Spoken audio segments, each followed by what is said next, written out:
नमस्कार, झारखंड के बढ़ते कदम में आपका स्वागत है। मैं हूं आपके साथ विभा उपाध्याय। कोई भी सरकार सभी लोगों को सरकारी नौकरी नहीं दे सकती है, लिहाजा झारखंड की रघुवर सरकार बेरोजगार युवाओं को स्वरोजगार से जोड़ने की योजना पर काम कर रही है।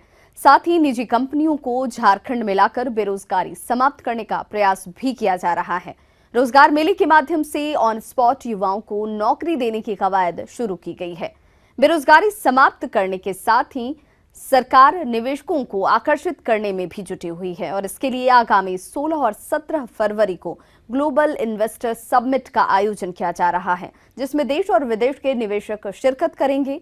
बहरहाल शुरू करते हैं आज का एपिसोड, लेकिन सबसे पहले आपको दिखाते हैं सुर्खियां।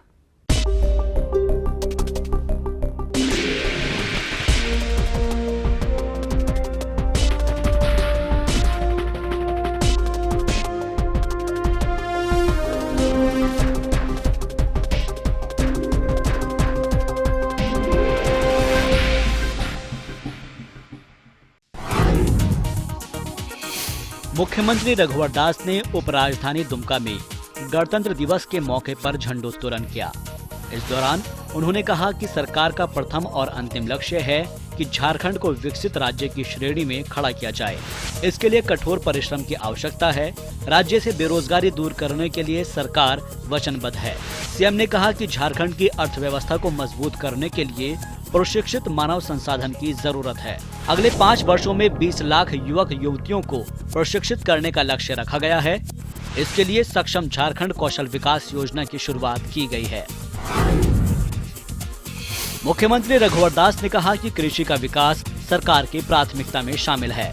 जिस राज्य में 65% आबादी कृषि पर निर्भर है, वहां कृषि के विकास के बिना राज्य का विकास संभव नहीं है। झारखंड सरकार ने कृषि और कृषकों के हित में कई फैसले लिए हैं। कृषि संबंधी सभी जानकारी एक जगह पर मिले, इसके लिए प्रथम चरण में 100 प्रखंड मुख्यालयों में कृषि सिंगल विंडो सिस्टम की शुरुआत की गई है। कृषि उत्पादों पर लगने वाले शुल्क को माफ करने का निर्णय लिया गया है। गोड्डा में कृषि विश्वविद्यालय स्थापित करने का फैसला लिया गया है, तो खेत का पानी खेत में और गांव का पानी गांव में रहे, इसके लिए राज्य भर में डोभा का निर्माण कराया गया है। झारखंड को इंडस्ट्रियल हब के रूप में विकसित किया जा सकता है। इसके लिए रघुवर सरकार ने औद्योगिक नीतियों में व्यापक बदलाव किया है। श्रम कानूनों का सरलीकरण किया गया है। निवेश को आकर्षित करने के उद्देश्य से मोमेंटम झारखंड के तहत देश विदेश में रोड शो का आयोजन किया गया है। इसी क्रम में आगामी 16-17 फरवरी को ग्लोबल इन्वेस्टर समिट का आयोजन किया जा रहा है। सरकार का उद्देश्य झारखंड को इन्वेस्टमेंट डेस्टिनेशन के रूप में पहचान दिलाने का है। शिक्षा और स्वास्थ्य को लेकर झारखंड सरकार बेहद गंभीर है।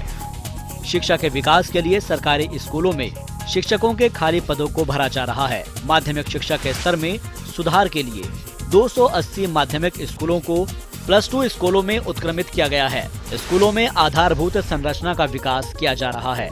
उच्च शिक्षा के विकास के लिए भी सरकार कई मोर्चों पर काम कर रही है। स्वास्थ्य सेवा में सुधार के लिए सभी स्वास्थ्य केंद्रों में चिकित्सकों की उपलब्धता सुनिश्चित की जा रही है। पलामू, हजारीबाग और दुमका में मेडिकल कॉलेज की स्थापना की जा रही है, तो देवघर में एम्स की स्थापना के लिए राज्य सरकार द्वारा सहमति प्रदान कर दी गई है।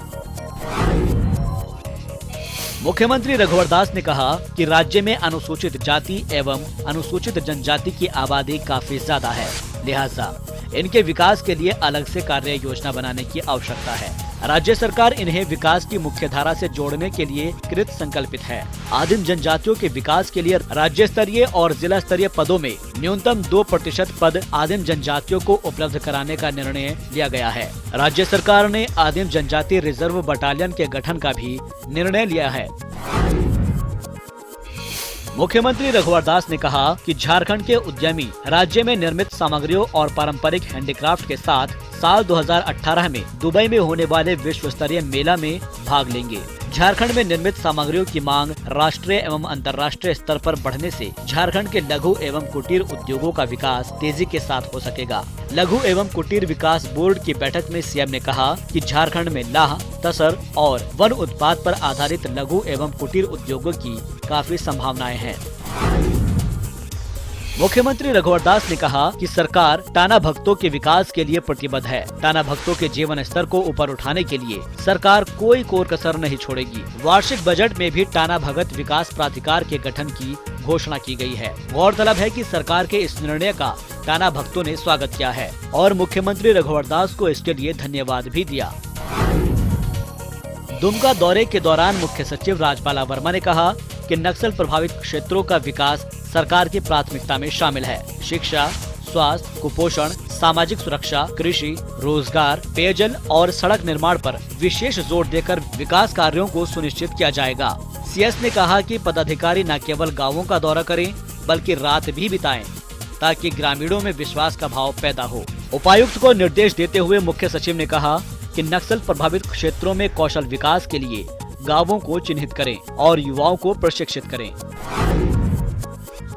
मुख्यमंत्री जनसंवाद केंद्र में पहुंचने वाले मामलों की साप्ताहिक समीक्षा की गई। इस दौरान मुख्यमंत्री के सचिव सुनील कुमार बर्णवाल ने कई शिकायतों को सुना और अधिकारियों को आवश्यक दिशा निर्देश दिए। सुनवाई के दौरान राज्य में विकास कार्यों के लिए सरकारी राशि को निजी बैंक खातों में रखने का मामला, कोडरमा स्थित सरकारी स्कूल का शौचालय 1 साल से अधिक बंद रहने का मामला और बेहतर कार्य नहीं करने वाले नोडल पदाधिकारियों को फटकार का मामला समेत विभिन्न मामलों की समीक्षा की गई। राज्यपाल द्रौपदी मुर्मू ने कहा कि झारखंड सरकार द्वारा लड़कियों की शिक्षा पर विशेष ध्यान केंद्रित किया जा रहा है। छात्राएं सरकारी सुविधाओं का लाभ उठाते हुए पढ़ाई करें और खुद को सशक्त बनाएं। बेड़ो और लापुंग में कस्तूरबा गांधी बालिका आवासीय विद्यालय के निरीक्षण के दौरान उन्होंने कहा कि बच्चों को शिक्षा के प्रति प्रेरित करने के उद्देश्य से वे राज्य के विभिन्न शिक्षण संस्थानों का दौरा कर रही हैं। निरीक्षण के क्रम में वे बच्चों के साथ बातचीत कर इस बात का भी पता लगा रही है कि सरकारी सुविधाओं का छात्र कितना लाभ उठा रहे हैं और शैक्षणिक संस्थानों में मूलभूत सुविधाओं की क्या स्थिति है। फिलहाल वक्त एक छोटे से ब्रेक का। ब्रेक के बाद हम आपको बताएंगे कि दूसरा राज्य स्तरीय रोजगार मेला कहां आयोजित किया जाएगा।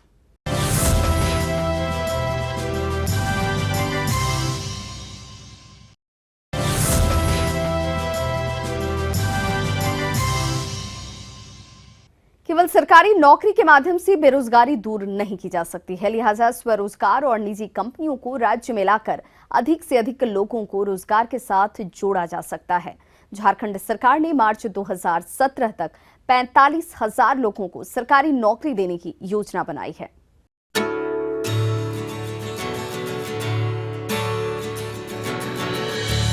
सरकारी नौकरी के माध्यम से एक हद तक लोगों को रोजगार के साथ जोड़ा जा सकता है।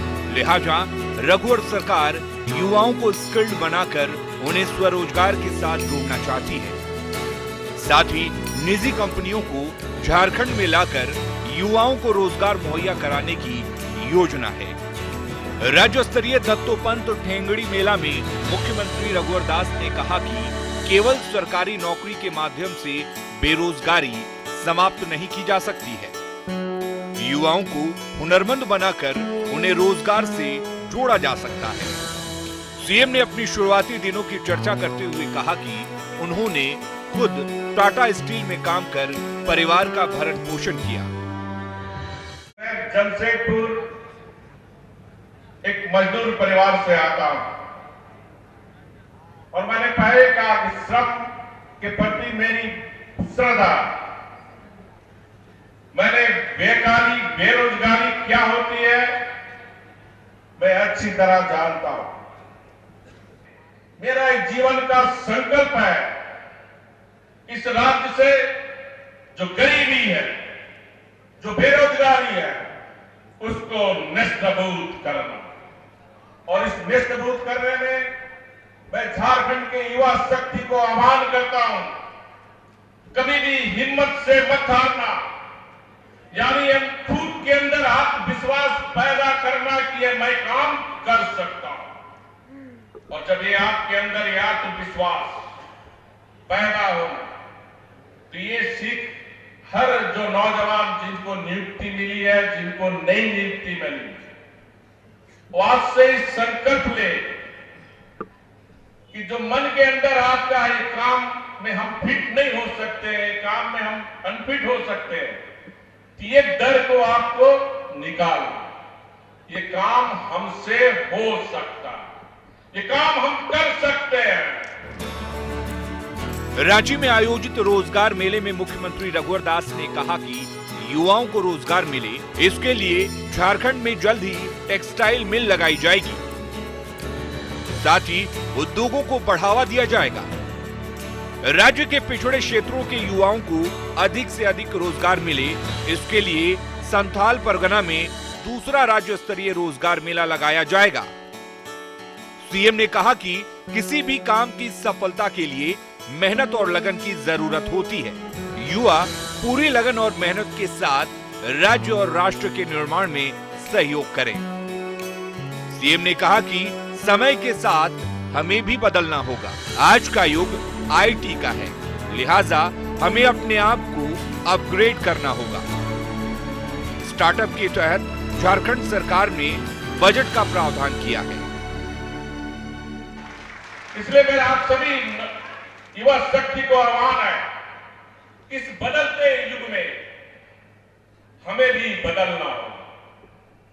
ये तकनीकी का युग है। झारखंड सरकार ने स्टार्टअप में भी बजट की प्रावधान किया है। मैंने फिर कहा, किसी के पास प्रतिभा की कमी नहीं है। अब छोटी छोटी कंपनियां जो नौजवान बेरोजगार है, जब इंफोसिस जैसा एक कृष्णामूर्ति छोटी सी कंपनी बनाकर आज पूरी दुनिया में आईटी के क्षेत्र में क्रांति लाने का था, तो आप नौजवान छोटी छोटी कंपनियां बनाकर स्टार्टअप के माध्यम से जो आपके अंदर विजन है, जो हार्डवेयर सॉफ्टवेयर आप छोटी कंपनियां बन के बना सकते हैं, आपको बेंगलोर और कहीं दूसरे स्टेट जाने की जरूरत नहीं। यहीं से आप सॉफ्टवेयर बनाकर बेंगलोर और अमेरिका भेज सकते हैं। रोजगार मेले में श्रम मंत्री राज पालीवाल ने कहा कि पहले इस तरह का मेला जिला स्तर पर आयोजित किया जाता था, लेकिन मुख्यमंत्री रघुवर दास के आदेश के बाद इसे राज्य स्तरीय आयोजित किया जा रहा है। श्रम मंत्री ने विभागीय अधिकारियों को निर्देश दिया कि रोजगार मेले के माध्यम से जो भी नियुक्तियां हो रही हैं, उसका डेटा तैयार किया जाए, ताकि इस बात का पता लगाया जा सके कि नियुक्ति के बाद किसी कंपनी ने कोई छल कपट तो नहीं किया है। मौजूद लोगों को संबोधित करते हुए विभागीय मंत्री ने कहा कि रोजगार मेले के माध्यम से भारतीय मजदूर संघ के संस्थापक दत्तोपंत ठेंगड़ी को सच्ची श्रद्धांजलि पेश की गई है। उन्होंने स्वदेशी जागरण मंच नामक संगठन खड़ा कर दुनिया को दिखाने का काम किया कि भारत के अंदर वो शक्ति और सामर्थ्य है जो हम किसी से भी लोहा ले सकते हैं। ऐसे दत्तोपंत ठेंगड़ी को श्रद्धांजलि अर्पित करते हुए झारखंड के नौजवानों से मेरा आग्रह है कि रघुवर दास की जब से सरकार बनी है, यह सरकार चिंतित है। कैसे नौजवानों के हाथों में हम हुनर दें, कैसे नौजवानों को हम रोजगार दिलाएं। मित्रों, यह बात सही है कि सरकार सभी नौजवानों को सरकारी नौकरियां नहीं दे सकती, लेकिन योग्यता के आधार पर हम चाहते हैं कि भिन्न भिन्न कंपनियों में, एजेंसियों में नौजवानों की जो अपनी योग्यता है, अपनी जो क्षमता है, अपनी जो दक्षता है, उसके आधार पर, उसके हाथों में जो भगवान ने हुनर दिया है, उस हुनर के आधार पर समाज में सम्मान के साथ ऐसे नौजवान अपना जीवन यापन करे। इसलिए हमारी सरकार आदरणीय रघुवर दास जी के नेतृत्व में नौजवानों को एक प्लेटफॉर्म उपलब्ध करने का हम लोगों ने काम किया। रांची में आयोजित रोजगार मेले में मुख्यमंत्री रघुवर दास ने कई घोषणाएं की। सरकार मार्च 2017 तक 45,000 लोगों को रोजगार देगी। कौशल विकास के माध्यम से युवाओं को रोजगार के साथ जोड़ा जाएगा। अगले 5 वर्षों में झारखंड को स्किल्ड बनाया जाएगा। झारखंड में बड़ी संख्या में निवेशक आ रहे हैं। युवाओं को बड़े पैमाने पर रोजगार के अवसर मिलेंगे। झारखंड के युवाओं को दूसरे प्रदेशों में जाकर रोजगार करने की जरूरत नहीं है। स्थानीय नीति में संशोधन कर अब तक 30,000 लोगों को नौकरियां दी गई हैं। स्टार्टअप के लिए बजट में प्रावधान किया गया है। रोजगार मेले में मौजूद मुख्य सचिव राजबाला वर्मा ने कहा है कि राज्य में कुल 43 नियोजनालय हैं, जिसे आने वाले दिनों में आधुनिक बनाया जाएगा। सरकार नियोजनालयों को मॉडल करियर सेंटर के रूप में विकसित करेगी। मॉडल करियर सेंटर में लाइब्रेरी, काउंसलिंग सेंटर के साथ ही लघु और बड़े उद्योगों को इससे जोड़ा जाएगा, ताकि युवाओं को रोजगार दिलाया जा सके।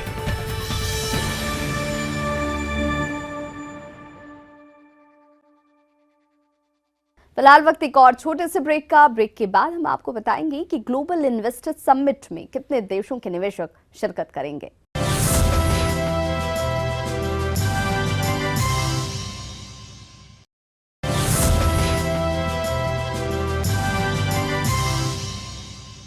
मोमेंटम झारखंड के तहत आगामी 16 और 17 फरवरी को ग्लोबल इन्वेस्टर समिट का आयोजन किया जा रहा है। समिट में देश और विदेश के 4000 से अधिक निवेशक शिरकत करेंगे। आयोजन की तैयारियां अंतिम दौर में हैं। झारखंड की जनता भी निवेशकों की शानदार मेजबानी के लिए तैयार है। झारखंड संभावनाओं से भरा राज्य है। झारखंड निवेश के लिहाज से अनुकूल प्रदेश है। झारखंड में कुशल मानव संसाधन के साथ ही प्रचुर मात्रा में खनिज संपदा भी मौजूद है। इज ऑफ डूइंग बिजनेस में झारखंड टॉप 10 राज्यों की सूची में शामिल है। श्रम कानूनों के सुधार के मामले में झारखंड पहले पायदान पर है। झारखंड में पारदर्शी और निर्णय लेने वाली सरकार है। कुल मिलाकर झारखंड में निवेश करना फायदे का सौदा है। रघुवर सरकार राज्य में निवेश को प्रोत्साहित करने और राज्य की छवि को बेहतर बनाने के उद्देश्य से आगामी 16-17 फरवरी को मोमेंटम झारखंड के तहत ग्लोबल इन्वेस्टर समिट का आयोजन करने जा रही है। समिट का उद्घाटन केंद्रीय वित्त मंत्री अरुण जेटली करेंगे और साथ ही कई केंद्रीय मंत्री भी इस मौके पर मौजूद रहेंगे। कार्यक्रम की तैयारियां अंतिम दौर में हैं। झारखंड में पहला ग्लोबल इन्वेस्टर समिट आयोजित किया जा रहा है और इस समिट की पूरी तैयारी CII जो हमारा नेशनल पार्टनर है, ENY जो हमारा नॉलेज पार्टनर है और एड फैक्टर जो हमारा मीडिया पार्टनर है, इनके सहयोग से किया जा रहा है। इसके अलावा छोटे छोटे बहुत सारे हमारे पार्टनर होंगे जो कि इस आयोजन से जुड़े होंगे। इस पूरे आयोजन में हम लोग उम्मीद कर रहे हैं कि 4500 इन्वेस्टर्स भाग लेंगे, जो कि इनॉग्रल और टेक्निकल सेशंस में अपनी भागीदारी सुनिश्चित करेंगे। जहाँ तक उद्योगों के मामले में बहुत लोगों के मन में भ्रांति है कि ये उद्योग बहुत कैपिटल इंटेंसिव है, बड़े बड़े पूंजीपति आके पूंजी लगाते हैं और इसका लाभ ले जाते हैं। तो अब आप हमारी जो उद्योग की नीतियां देखेंगे तो हमारा बहुत बड़ा फोकस जो है श्रम प्रधान उद्योगों पे। ग्लोबल इन्वेस्टर समिट के आयोजन को लेकर उद्योग सचिव ने कई जानकारियां दी। झारखंड में पहली बार ग्लोबल इन्वेस्टर समिट का आयोजन किया जा रहा है। रांची के खेलगांव में ग्लोबल इन्वेस्टर समिट का आयोजन किया जाएगा। ग्लोबल इन्वेस्टर समिट में 4000 से ज्यादा निवेशक शिरकत करेंगे। आयोजन में सभी राज्यों के मुख्यमंत्रियों और मुख्य सचिवों को भी आमंत्रित किया गया है। ग्लोबल इन्वेस्टर समिट में कई केंद्रीय मंत्री भी शिरकत करेंगे। आयोजन के दौरान नीति निर्धारक, उद्योग जगत के लोग और लोक उपक्रम के अधिकारी मौजूद रहेंगे। आयोजन के दौरान 6 थीम पर सेमिनार का आयोजन किया जाएगा। मानव संसाधन, कौशल विकास, IT, मैन्युफैक्चरिंग और टेक्सटाइल पर सेमिनार का आयोजन किया जाएगा। आयोजन के दौरान एयरपोर्ट, प्रोजेक्ट भवन और खेलगांव में 100 फीट से ऊंचा तिरंगा लहराया जाएगा। समिट के दौरान पूरे खेल गांव में निशुल्क वाईफाई की सुविधा उपलब्ध कराई जाएगी। अतिथियों को किसी प्रकार की परेशानी ना हो, इसके लिए प्रशासनिक सेवा के प्रशिक्षु अधिकारियों को प्रतिनियुक्त किया जाएगा। पूरे आयोजन के लिए 16 से 17 करोड़ रुपए का बजट आवंटित किया गया है। 15 फरवरी को मुख्यमंत्री ने 150 प्रमुख आमंत्रितों के लिए रात्रि भोज का कार्यक्रम रखा है। राज्य सरकार ने निवेशकों को झारखंड में उपलब्ध संसाधनों के बारे में जानकारी दी है। उद्योगों के विकास के लिए 15 से ज्यादा नई नीतियां बनाई गई है। लैंड बैंक के माध्यम से निवेशकों को जमीन उपलब्ध कराई जाएगी। राज्य सरकार श्रम प्रधान उद्योगों के विकास पर जोर दे रही है। ग्लोबल इन्वेस्टर समिट की तैयारियों की जानकारी देते हुए उद्योग निदेशक के रवि कुमार ने बताया कि कार्यक्रम में Essar, Jindal, JSW, Tata steel, Hindalco, Vedanta, Apollo और फोर्ब्स मार्शल समूह के प्रतिनिधि शामिल होंगे। अंतर्राष्ट्रीय प्रतिनिधिमंडल के आगमन की जानकारी देते हुए उन्होंने बताया कि इसमें सूडान, सऊदी अरब, अफगानिस्तान, ओमान और चीन के प्रतिनिधि शामिल होंगे।